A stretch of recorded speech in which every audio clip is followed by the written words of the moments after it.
Hello guys, ये जो times of India का एक आर्टिकल है जिसमें भारतीय सेना में जो एट्रीब्यूटल टू मिलिट्री सर्विस होता है या एग्रीवेटेड बाय मिलिट्री सर्विस होता है उसके बारे में सैटरडे को टाइम्स ऑफ इंडिया अक्टूबर 5 2025 के एक आर्टिकल्स में छपा है कि जो पंजाब और हरियाणा कोर्ट है, हाई कोर्ट, उसने ऑर्डर किया है कि all forms of cancers among military person except for those caused by smoking, अगर जो सिगरेट से होते हैं, स्मोकिंग से होते हैं, उसको छोड़ के attributable to military service count होगा। ये हाई कोर्ट ने ऑर्डर दिया है। उसके बाद हाई कोर्ट ने क्लेरिफाई किया है कि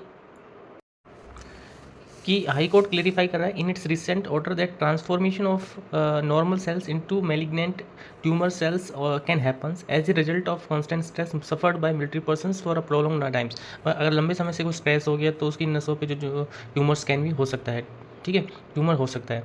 तो ये डिवीज़न बेंच जो उन कौन सी टीम के थे, justice Harsimran Singh Sethi and justice Vikas Suri, ये जो ऑर्डर दिए हैं, pass these orders while upcoming AFT Chandigarh 2000 order की जो रूलिंग है उसको सेट असाइड किया है।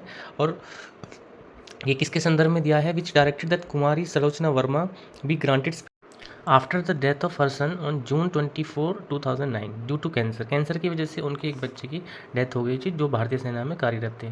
तो centre has challenge the AFT orders in high court. उसके बाद जो एएफटी का ऑर्डर उन्होंने हाई कोर्ट में अपील किया, arguing that the disease was neither attributable to nor aggravated by military service, ना तो उसको एट्रीब्यूटेबल किया ना ही एग्रीवेटेड किया। एट्रीब्यूटेबल और एग्रीवेटेड में क्या अंतर होता है? एट्रीब्यूटेबल होता है जो सर्विस के दौरान हुआ है और एग्रीवेटेड जो सर्विस के कारण हुआ है। तो इसका मतलब क्लियरिफाई मैं आपको वीडियो में विस्तार से बताऊंगा।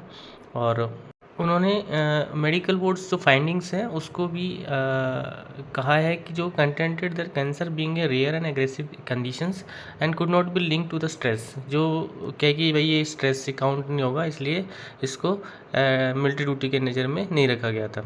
तो उसको डिसमिस, सेंटर ऑर्डर को डिसमिस करते हुए हाई कोर्ट ने ऑब्जर्व किया the soldiers has been service for 6 years, hence it cannot be accepted that the cancer was not detected at the time of recruitment। तो उस समय नहीं। थैंक यू, मिलते हैं नेक्स्ट वीडियो में, इसके लिए सब्सक्राइब करें चैनल को।